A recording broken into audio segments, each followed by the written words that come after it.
दोस्तों नमस्कार। तुला राशि वाले मेरे मित्रों, आप सभी का इस यूट्यूब चैनल पर बहुत बहुत स्वागत करता हूं। तो मित्रों, आज का जो विषय है बहुत ही खास विषय है। बहुत खास विषय इसलिए है कि पितृपक्ष प्रारंभ हो गया। पितृपक्ष कहे या फिर आप श्राद्ध पक्ष कहे, यह प्रारंभ हो गया। तो मित्रों, जैसे कि आपके जीवन काल में सबसे अधिक लोग आपको परेशान किया है तो तंत्र विद्या से किया है। और तंत्र विद्या के मामले में यह पितृपक्ष या श्राद्ध पक्ष बहुत ही अव्वल होती है और बहुत महत्वपूर्ण होती है। अगर इस समय किसी भी व्यक्ति के ऊपर अगर तंत्र विद्या करता है तो उसे पराजित अवश्य कर देगा। उसे घर परिवार से टूटना पड़ जाएगा, उसके परिवार को बिखरा देगा, एक एक दाने के लिए मोहताज कर देगा, जीवन से हाथ धोना पड़ जाएगा। ये पितृपक्ष इतनी ही खतरनाक होती है, क्योंकि आपकी कुंडली और आपकी जो ग्रह गोचर है, इन सभी में से सबसे अधिक आपको अगर परेशान किया तो वह दुश्मन है। और पीठ पीछे वार किया है, जो तंत्र विद्या के माध्यम से आपको परेशान किया है, भूत प्रेत के माध्यम से आपको परेशान किया है, जादू टोना करके आपको परेशान किया है। अगर आप आज घर से बेघर हैं और दर बदर अगर ठोकर खा रहे हैं तो आपके जो अपने लोग तंत्र विद्या कर रखा है, जो प्रेतवाधा सौंप रखा है, जो आपकी तन मन धन को बांध रखा है, जिस देवी की आप पूजा करते थे उस देवी को बांध रखा है, उस देवी को आपके शरीर से हटा कर रखा है, जिसके कारण से आज आपका सहारा भी कोई नहीं है, सब कोई सहारा भी छोड़ दिया है। और आपको सबसे अधिक तंत्र विद्या परेशान कर रखा है, भूत प्रेत आपको परेशान कर रखा है। आपके जीवन को नर्क से बदतर बनाने वाला कोई ग्रह नहीं है, कोई वास्तु दोष नहीं है, तंत्र विद्या है, भूत प्रेत का साया है। जिसके लिए आपने भला किया था, जिसको आपने अंगुली पकड़कर चलने सिखाया था, उसी ने आपके कुंडली में आपके जीवन काल में बड़ा खेल कर रखा है, जिसके कारण से आपकी जिंदगी नर्क बन चुका है। आपके पास अभी रोने के सिवाय कुछ नहीं बचा है, ना घर बचा है, ना परिवार बचा है, ना आपके बच्चे आपके पास है, ना पति है और ना पत्नी है, ना आपके पास माता पिता है।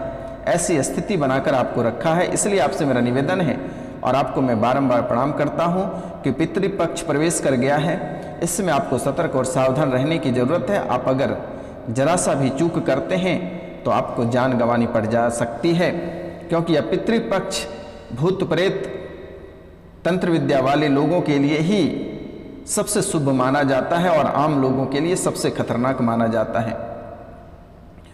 पितृपक्ष में आपको कौन से कार्य नहीं करना है, कौन कौन से दुश्मन से आपको सावधान रहनी है और कौन से कार्य करना है, आज हम इनके बारे में संपूर्ण विस्तार से चर्चा करेंगे। तो मित्रों, कार्यक्रम के अंत तक आप अवश्य बने रहिएगा, कार्यक्रम के अंत तक अवश्य बने रहिएगा। और जो इस चैनल पर नए आए हैं वह इस चैनल को सब्सक्राइब कर लें, लाइक करें और अधिक से अधिक शेयर करें और कमेंट में जय श्री दुर्गा माँ अवश्य लिखें मेरे मित्रों, कि माता रानी आपकी नैया को पार करेगा। तो चलिए हम कार्यक्रम को शुरू करते हैं। तो मित्रों, यह बाबा के रहते आपको दिक्कत नहीं होगा, आप चिंता नहीं करें, लेकिन फिर भी सतर्क और सावधान आप अवश्य रहें। आप इस चैनल को अधिक से अधिक शेयर करें, सब्सक्राइब करें, लाइक करें और कमेंट अवश्य करें मेरे मित्रों। जय माँ दुर्गा अवश्य लिखें, कम से कम 5 लोगों को अवश्य आप शेयर करें मित्रों। मैं तो आपका रक्षा कर ही रहा हूं, लेकिन आपको भी सतर्क और सावधान रहने की बहुत ही जरूरत है। तो मित्रों, चलिए हम बात करते हैं। जो महत्वपूर्ण बातें हैं बिना समय गंवाए हम उस पर बात करते हैं, समय को बर्बाद ना करके जो महत्वपूर्ण बातें हैं हम उन पे चलते हैं। तो मित्रों, सबसे पहला कार्य, इस समय यह पितृपक्ष 15 दिनों तक चलेगा। पितृपक्ष श्राद्ध पक्ष जो है यह 15 दिनों तक चलेगा और यह 15 दिन आपको फूक फूक के लात रखना है। अगर इस समय अगर आप चूक कर जाते हैं तो आप अपनी जिंदगी से भी हाथ धो सकते हैं, क्योंकि पितृपक्ष या श्राद्ध पक्ष हिंदू धर्म में अपने पुरखों को याद करने का एक तरीका है। और पितृपक्ष 15 दिनों तक होता है। ये 15 दिनों में लोग अपने गुजरे हुए पुरखों को घर पे लाते हैं और उनकी सेवा करते हैं। पितृपक्ष के दौरान बहुत सी बातों को ध्यान में रखना आपके लिए बहुत ही जरूरी है, क्योंकि आप एक सीधे साधे व्यक्ति हो, आपको ये सब मामले में कोई जानकारी नहीं है, आप एक भोले भाले व्यक्ति हो, लेकिन लोग यही भोलेपन का फायदा उठाकर और आपको बर्बाद कर देता है। इस पितृपक्ष में सबसे पहला कार्य आपको करना है कि अगर कोई भी व्यक्ति आपको प्रसाद खाने को देता है तो यह पितृपक्ष का प्रसाद आपको नहीं खाना है। या पितृपक्ष का प्रसाद वही लोग खाते हैं जो उस घर के व्यक्ति होते हैं। अगर आपको कोई भी पितृपक्ष का प्रसाद या कोई भी चीज, किसी भी भगवान का प्रसाद भी आपको दे रहा है तो आपको भूल कर भी नहीं खाना। ये 15 दिन तक आपको सतर्क और सावधान रहने की जरूरत है, क्योंकि समय से पहले हम आपको सतर्क कर देते हैं ताकि आपकी ज़िंदगी बच सके, आपकी खुशियाँ बच सके, आपके घर परिवार बच सके, आपके बच्चे, आपके माता पिता, आपके पति पत्नी सब आप लोग सुंदर रह सके, घर में खुशियाँ रह सके। अगर आप किसी के दिया हुआ खा लेते हैं या फिर अगर किसी के दिए हुए वस्त्र को पहन लेते हैं या किसी के आभूषण दिए हुए पहन लेते हैं तो समझिए कि यह वस्त्र नहीं, यह आभूषण नहीं, यह प्रसाद नहीं, यह काल है, यह मौत है। इसलिए आपसे निवेदन है कि किसी भी चीज, यह 15 दिन तक चीज अपने सगे भी आपको दे तो भूल कर भी नहीं लेना है, वरना जिंदगी आपके नरक से भी बदतर बन जाएगी, ऐसी स्थिति को कर देगा। इसी समय दुश्मन लोग जो होते हैं, यही एक समय है जो कि लोगों को बर्बाद करने का सही रास्ता होता है। इसलिए मेरा निवेदन है कि किसी का दिया हुआ भूल कर भी आपको नहीं खाना है, ना ही किसी के दिया हुआ आपको पहनना है। तो मित्रों, और किन किन बातों का ध्यान रखना है इनके बारे में भी हम आपसे चर्चा कर रहे हैं। जो पितृपक्ष की पूजा करता है, जो पिंडदान करता है, जो श्राद्ध की पूजा करती है, उसके घर आपको इस समय नहीं जानी है। और अगर उस घर के व्यक्ति आता है तो उसे घर में प्रवेश ना करने दें, चौखट के बाहर ही आप रखें, क्योंकि क्या पता कि वह घर में आपके क्या लेकर आया है, कौन से मन में उसकी पाप बरस रही है। इसलिए आपसे निवेदन है कि उसको घर में कभी भी भूल कर भी प्रवेश नहीं करने दें, घर के बाहर ही बात कर लें। जो भी दे वह घर के बाहर ही लें और घर के बाहर ही उस वस्तु को रख दें, घर के अंदर प्रवेश नहीं करें। स्नान करने के बाद, गंगा जल छिड़कने के बाद ही आप घर के अंदर प्रवेश करें, क्योंकि मित्रों आपके जीवन काल में आज जो आप एक एक रुपया के लिए मोहताज हो रहे हैं, जो एक तरफ रुपया पैसा को लेकर परेशानी चल रही है और दूसरी तरफ कर्ज भी आपको जो परेशान कर रखा है, जो बीमारी आपको घेर रखी है, जो आप खाट पर से उठ नहीं पा रहे हो, जो तड़प रहे हो, यही गलती की वजह से हुआ है। क्योंकि आप लोगों को बहुत अधिक अपने मानते हो, लोगों से अपने जान से भी ज़्यादा लोगों से प्यार करते हो, लेकिन यही प्यार का नतीजा लोग कर बैठते हैं। इसलिए मित्रों, ये 15 दिनों तक अगर किसी व्यक्ति में खुशी है तो ठीक है, नाराज है तो ठीक है, आपको कभी भी भूल कर भी इस समय कोई ऐसा कार्य नहीं करना है जिससे कि आप जीवन भर बैठ के खून के आंसू रोने के सिवाय आपके पास कुछ नहीं बचेगा। तो मित्रों, इनके आगे और आपको किन बातों का ध्यान रखना है। इस समय, इस 15 दिनों के बीच में आपको शाम के समय कभी भी किसी भी व्यक्ति को, अगर आपके पास दुकान है तो आप भूलकर भी शाम में उधार ना दें। शाम के समय आपसे अगर घर परिवार के लोग या बाहरी लोग कभी भी आपसे नमक मांग लेता है, सरसों का तेल मांग लेता है, दूध मांगता है, घी मांगता है, दही मांगता है, हल्दी मांगता है, तो इन सब चीज़ों को आप भूलकर भी दान नहीं करना है, ना ही किसी को देना है। ये 15 दिनों तक जो मैंने बताया, इन सब चीज़ों को कभी भी भूलकर भी किसी व्यक्ति को दान नहीं करना है, किसी व्यक्ति को उधार पैसा नहीं देना है, और शाम के समय किसी को रुपया और पैसा नहीं देना है, किसी को वस्त्र पहनने को नहीं देना है जिसको आप नहीं जानते हैं। घर परिवार से जो थोड़ी सी, जिस पे आपको शंका लग रहा है कि यह व्यक्ति मेरे साथ खेल करेगा, वैसे व्यक्ति को कभी भी अपना वस्त्र नहीं देना। यह आपके जीवन का सबसे बड़ा मूल मंत्र आज मैं बता रहा हूं। अगर आज आप इस कार्यक्रम को देखने से चूक जाएंगे तो आप जीवन भर खून के आंसू रोएंगे मित्रों, क्योंकि आज का ज्ञान बहुत ही महत्वपूर्ण है। तो जी हां दोस्तों, आपके जीवन काल में कई तरह की समस्याएं आज जो खड़ी से पड़ी चल रही है, इसका मुख्य वजह यही है कि लोग आपसे भोलेपन का फायदा अक्सर उठाता है, आसानी से आपके दिल में प्रवेश कर जाता है और आपके दिल में जहर घोल कर निकल लेता है। आपके जिंदगी में ऐसी घोल कर डालकर चला जाता है, ऐसी जहर को, ऐसी पॉइजन को डालता है कि आप जीवन भर तड़पते रहते हो। आज अगर आप इतने भोले नहीं बने रहते तो आज आप घर परिवार में अच्छे रहते, आज घर से आपको भागना नहीं पड़ता, आज बेटा आपको छोड़कर नहीं जाता, पति आपको छोड़कर नहीं जाता, आपके पत्नी आपको छोड़कर नहीं जाता, घर पे आकस्मिक मृत्यु हो जाती है, पूरा घर बिखर जाता है, इसी वजह से आपका व्यापार बैठ जाता है, व्यवसाय खत्म हो जाती है, घर परिवार में कभी एकता नहीं रहता है, घर में अधिकतर कलह और कलेश रहता है। इसलिए रहता है कि यह जो समय रहता है, इसी समय दुश्मन आपके घर पे ऐसे काला जादू, ऐसे प्रेत बाधा, ऐसे तंत्र क्रिया करा देता है जिससे कि आप तड़पते रहते हैं। इसलिए यह 15 दिनों तक, आज से लेकर 15 दिनों तक, और कौन कौन सा समय है यह भी मैं आपको बता देता हूं मित्रों, जो कि बहुत ही महत्वपूर्ण समय है।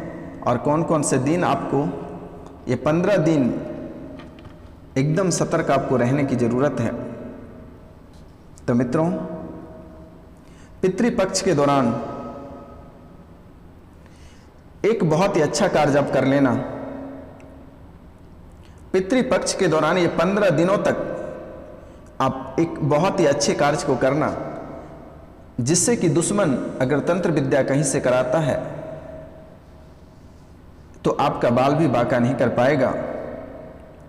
तो ये पितृपक्ष के दौरान शाम के समय सरसों के तेल या गाय के घी का दीपक, ध्यान रखना, इस पितृपक्ष के दौरान यानी आज से लेकर 15 दिनों तक, ये पितृपक्ष के दौरान शाम के समय में सरसों के तेल या गाय के घी का दीपक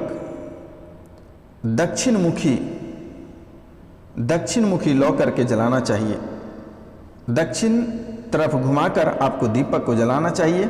और इन दिनों में रोजाना पितरों का दर्पण करना है, और हो सके तो या किसी ब्राह्मण से कराए तो बेहतर होगा। पितृपक्ष में रोजाना पितृ गायत्री मंत्र का जाप करें, और ऐसा करने से आपका जो दोष बना हुआ है वह मुक्ति प्राप्त हो जाएगा। और अगर कोई पितृपक्ष से परेशान है, पितृदोष से परेशान है, तो आप दिए गए कॉन्टैक्ट नंबर पे, मोबाइल नंबर पे आप हमें कॉन्टैक्ट कर सकते हैं, उसका समाधान भी कर दिया जाएगा। अगर आपसे ना हो पा रहा है तो आपको घबराने की बात नहीं है। और आपको जरा सा भी अगर लगे कि आपके ऊपर तंत्र विद्या हो रही है, तंत्र विद्या से आप परेशान हैं, ग्रह आपको परेशान कर रखा है, आपका जिंदगी नर्क बनता जा रहा है, तो स्क्रीन पे दिए हुए नंबर पे आप हमें कांटेक्ट कर सकते हैं। यथाशक्ति मैं आपको अवश्य मदद करूंगा मित्रों।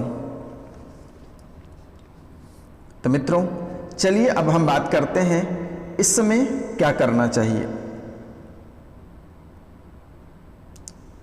जैसे कि आपको इस समय वेद पुराणों और शास्त्रों की माने तो श्राद्ध पक्ष में ब्राह्मणों को सम्मान पूर्वक अपने घर में निमंत्रण देना चाहिए, और इसके बाद ब्राह्मणों को अपने ही घर में भोजन कराना चाहिए। भोजन सादा और नॉर्मल होना चाहिए। ज्यादातर ब्राह्मणों को भोजन दोपहर के समय कराया जाए तो बेहतर होगा, क्योंकि सुबह और शाम का समय देवी देवताओं के लिए रखा गया है, इसलिए दोपहर का समय ही पितरों का होता है। ब्राह्मणों को भोजन कराते समय भोजन में मिठाई, फल, सब्जी, पूड़ी आदि होना चाहिए। ध्यान रखना है कि ज़्यादातर ब्राह्मणों को भोजन दोपहर के समय कराना चाहिए, क्योंकि सुबह और शाम का समय जो होता है वह देवी देवता के लिए रखा जाता है, इसलिए दोपहर का समय ही पितरों का होता है। ब्राह्मणों को भोजन कराते समय भोजन में मिठाई, फल, सब्जी, पूड़ी आदि उसे खिलाएं। पितृपक्ष में ब्राह्मणों को दान करना चाहिए। दान करते समय किसी भी प्रकार का बैर ब्राह्मणों के खिलाफ अपने मन में नहीं रखना चाहिए। पितृपक्ष में अपने ब्राह्मणों को दान करना चाहिए। दान करते समय किसी भी प्रकार का बैर, किसी भी प्रकार का गुस्सा ब्राह्मणों के खिलाफ मन में नहीं रखना चाहिए। आप चाहते तो ब्राह्मणों को उनकी जीवन शैली के अनुसार उनके जीवन से संबंधित चीज़ें दान कर सकते हैं, जैसे छाता, जूते, कपड़े, सीधा, मिष्ठान। जितना आपसे ब्राह्मण संपन्न हो सके उतना ही अपने पुरखे आपसे प्रसन्न होंगे, इसलिए ब्राह्मणों को दान देते समय किसी भी तरह की कंजूसी नहीं करनी है। पितृपक्ष के दौरान कौवे को भोजन कराना चाहिए। मित्रों, इस 15 दिनों के बीच में आप कौवे को भोजन अवश्य कराएं। खाना बन जाने के पश्चात घर के पितरों को खाना अर्पण करने के बाद अपने घर की छत या दीवार में एक कटोरी में कौवे के लिए भोजन अवश्य रख दें। कौवे के अलावा पितृपक्ष में गाय को भोजन कराना भी उचित माना गया है। आप चाहे तो अपने घर की गाय या अन्य कोई गाय को पितृपक्ष के दौरान प्रतिदिन भोजन करा सकते हैं। गाय को भोजन कराने के लिए आप रोटी, गुड़ और घास का उपयोग अवश्य ही करें। मित्रों, गाय के अलावा कुत्ते को भी रोटी खिलाएं। शास्त्रों की माने तो पितृपक्ष के दौरान 15 दिनों तक बालों की कटिंग या दाढ़ी नहीं बनवाना चाहिए। श्राद्ध पक्ष के दिनों में सादा जीवन जीना चाहिए। 15 दिनों तक बालों की कटिंग या दाढ़ी नहीं कराना है। और अब हम बात करते हैं कि पितृपक्ष में आपको क्या नहीं करना चाहिए। पितृपक्ष या श्राद्ध पक्ष के दौरान मसूर की दाल, धतूरा, अलसी, मादर की दाल, भांग, गांजा का उपयोग नहीं करना चाहिए। पितृपक्ष या श्राद्ध पक्ष के दौरान मसूर की दाल, धतूरा, अलसी, मादर की दाल, भांग, गांजा का उपयोग नहीं करना चाहिए। इसके अलावा किसी भी तरह के नशीले पदार्थ जैसे शराब, धूम्रपान, बीड़ी आदि का सेवन नहीं करना चाहिए। श्राद्ध पक्ष के दौरान ज़्यादा मिर्च मसाला वाला भोजन करने से भी बचना चाहिए। मांस, मछली, मुर्गा तो बिल्कुल ही नहीं खाना चाहिए। श्राद्ध पक्ष के दौरान शरीर पर तेल या साबुन का उपयोग नहीं करना चाहिए। इसके अलावा किसी भी तरह की सेंट या परफ्यूम का उपयोग नहीं करना चाहिए। श्राद्ध के दौरान किसी भी नए घर में प्रवेश नहीं करना चाहिए। या पक्ष में या जो पक्ष चल रहा है 15 दिनों तक आपको कभी भी नए घर में प्रवेश आपको नहीं करना है, क्योंकि पुराने पुरखे ज़्यादातर पुराने घरों में ही आते हैं। इसलिए यदि आप अपने पुरखों को अपने घर में आदर पूर्वक बुलाना चाहते हैं तो उस घर का उपयोग करें जिसमें काफ़ी पुरखे रहा करते थे। नए घर का उपयोग बिल्कुल ना करें। पितृपक्ष के दौरान किसी भी तरह की किसी भी स्त्री के संपर्क में नहीं आना चाहिए और अपने काम उद्दीपन को नियंत्रण में रखना चाहिए। तो मित्रों, जितना मेरे द्वारा बात बताई गई है इन बातों पे अवश्य आप ध्यान रखें। अगर जीवन को बेहतर बनाना है तो इन बातों का ध्यान अवश्य आप रखें, अन्यथा